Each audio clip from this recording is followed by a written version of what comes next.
What's up vlog? Cardrenalin here. Welcome back sa channel and welcome back sa Honda Click build series natin na to.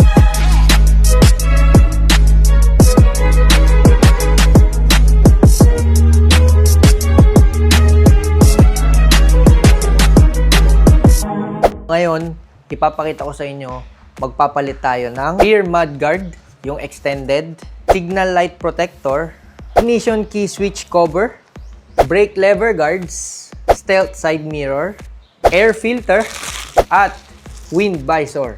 Lahat ng yan, ikakabit natin ngayon, DIY natin, papakita ko sa inyo. Pero bago ang lahat, don't forget to hit that subscribe button.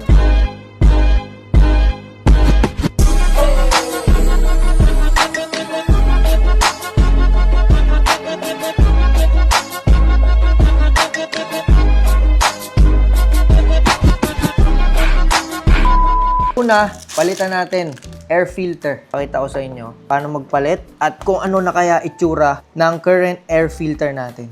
Nag-change oil naman ako every 3,000 kilometers. At ito, every 6,000 kilometers ko pinapalitan. Pinapalitan ko kasi hindi ako fan ng nililinis eh. So, meron siyang 7 na screws na tatanggalin nyo guys. Make sure lang na kumpleto yung mga screws natin. There you go. Dumi na oh. Kita mo? Ito yan. Dumi na. Linisan lang natin siya. Punasan na rin natin. Dito, sa loob. So guys, iwasan nyo bumili sa online. Not all online stores hindi legit. Kasa na lang kayo or in person nyo bilhin kung saan man. Para makita nyo talaga kung original talaga siya. So ito na yung papalitan natin yan. Sobrang linis. Tingnan mo. Tapos kung ikukumpara natin dito, ay kita nyo, ang dumi, di ba? May groove, ipapasok mo dito. Hindi mo naman mapapasok yan kung hindi swak eh. So pagka-shoot mo, yan. Ganun lang kadali. Then balik na natin yung cover.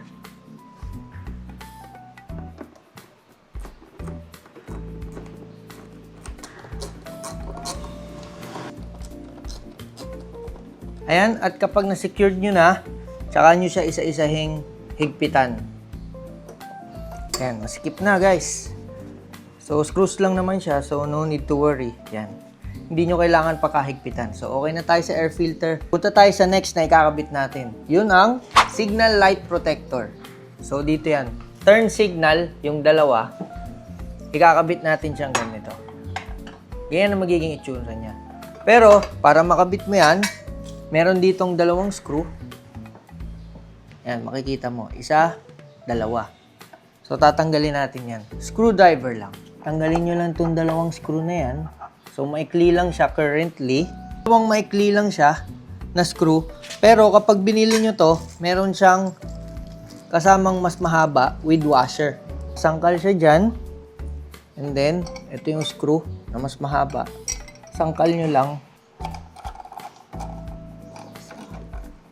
Skip na. So, tingnan nyo guys. Ang kinalabasan niya, meron ka ng extra protection para hindi mabali itong dalawa. 2 screws lang ang kailangan mo. So, tapos na tayo. Signal light, 2 down. Next one, kakabit natin tong rear mudguard extension. Sa current natin, maikli siya. Pero ito, kapag kinumpara mo, medyo extended. So, mas maganda. Mas maraming masasalong putek. Tatanggalin mo lang tong bolt. Isa, dalawa, tas ito, Allen key. Ito, 14. Tanggalin lang natin. Then ito, nandito sa dulo, nakikita nyo.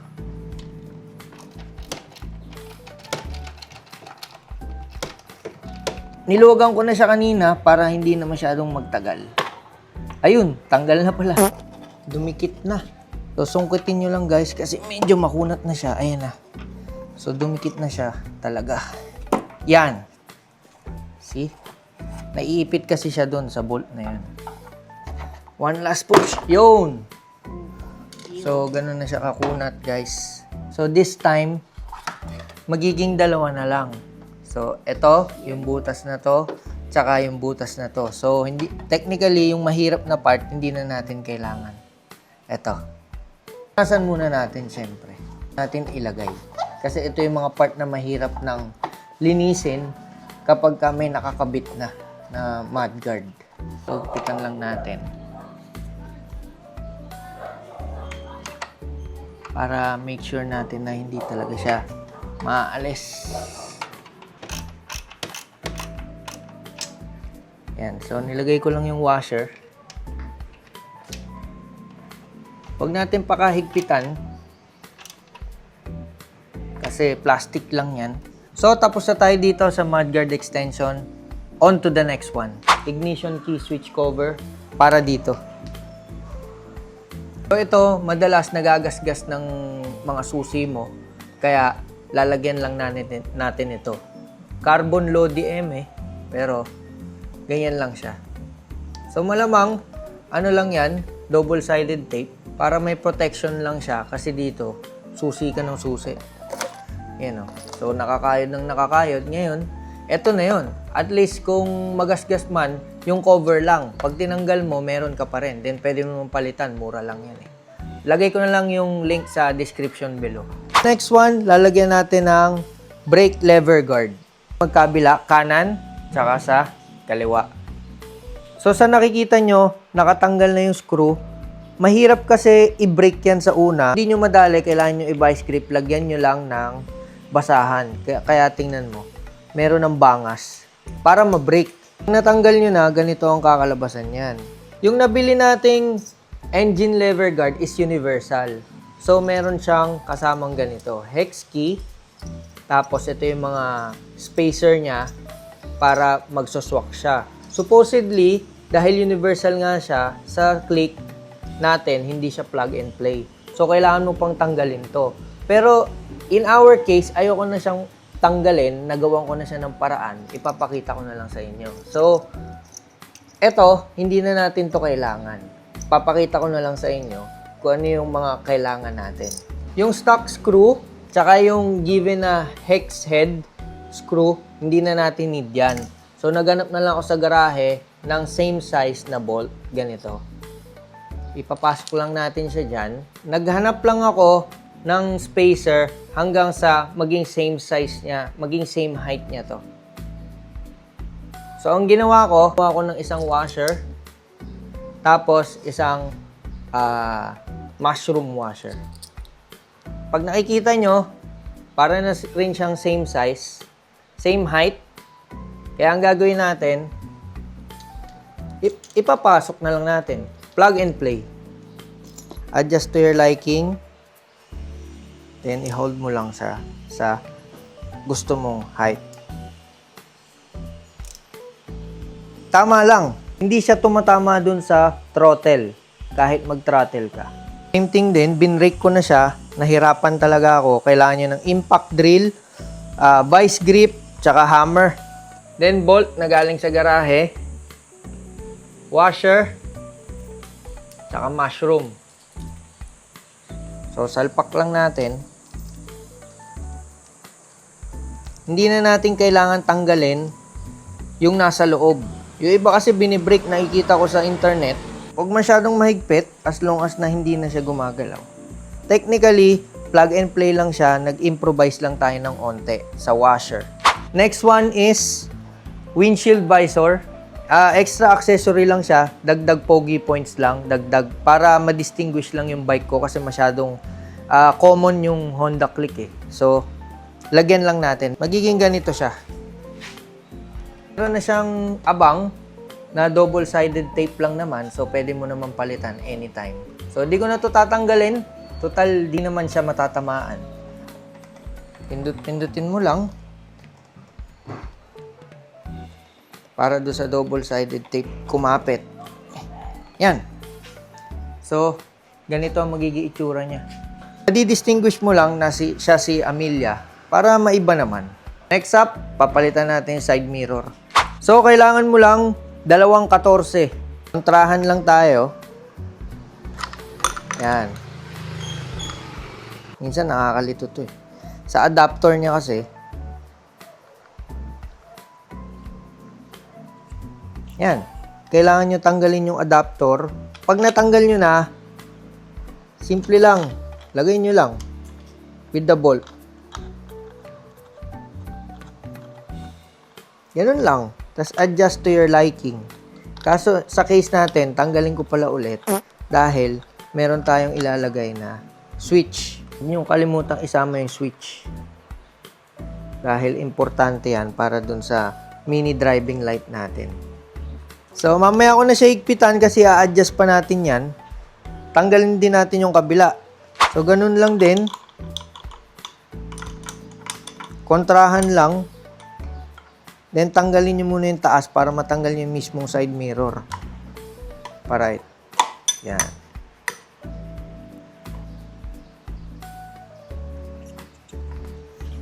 Tapos, tsaka nyo tanggalin yung pinaka-adapter. Ito, tatanggalin na rin natin. Ginagawa kong ball mount ng cellphone holder yan eh. Pero hindi ko na naman nagagamit sa click kasi pamasok ko lang siya. Hindi ko na need ng mga navigation apps. Ayan, shoot nyo lang. Nice and easy. Bago nyo higpitan, adjust nyo lang sa kung saan kayo komportableng view ng side mirror nyo. Pag okay na kayo, tsaka nyo higpitan. Sa part ko kasi, gusto ko, nakikita ko yung top box ko. Allen key lang, guys. Allen key lang. Tapos, just in case na lumuwag, lagi nyo na lang dalhin sa U-box nyo para meron kayong pang-adjustment. By the way, guys, pag natapos na kayo, merong cover yan para hindi mabasa. Hindi agad-agad mag-corrode yung screw natin. Kaya ito, meron yan kasama sa package. Cup. Yun, no? Ang slick ng design, di ba? Bumagay sa click, nag-iba yung itsura natin. Pwede mong na-flick, parang ninja. Parang ang naka-aerodynamic side mirror niyan. Iba yung tindig ng click natin. So, na-adjust siya. 4-finger rule, mas malaki pa nga. Kasya pa nga 5 eh, no? Pasok na pasok sa LTO at walang huli yan. Ngayon, kapag medyo lumuluwag naman to, meron naman adjustment, guys. So, Allen key lang din. Allen key. Kaya wala kayong magiging problema. Ngayon naman, gawin nating minimalistic design yung click natin.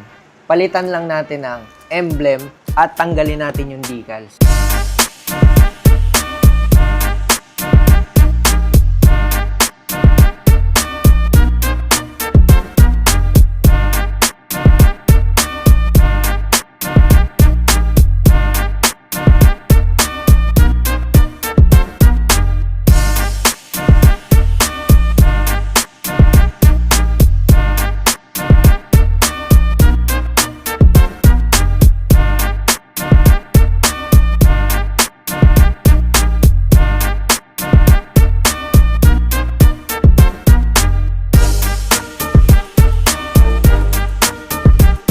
Alright, good thing nakisama lahat. So this time, lagyan natin ng scratch remover para pumantay yung kulay at mawala yung mga resin ng mga sticker. Hindi ko na pinakita kasi medyo matrabaho. Nilinis na natin yung mga residue ng sticker. Ayan, makinis na siya. So, pwede na natin siyang lagyan. Actually, ganito pa lang.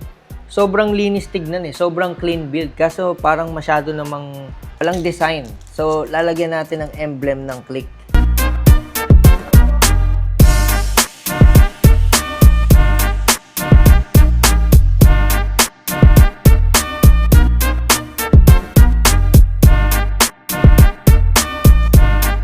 Alright. Nice. See. Okay guys, that's a wrap for this build series. So sa content na to, dito muna natin tapusin. And stay tuned, marami pa tayong ikakabit kay Amelia. Abangan nyo sa mga next content natin. So see you guys, God bless!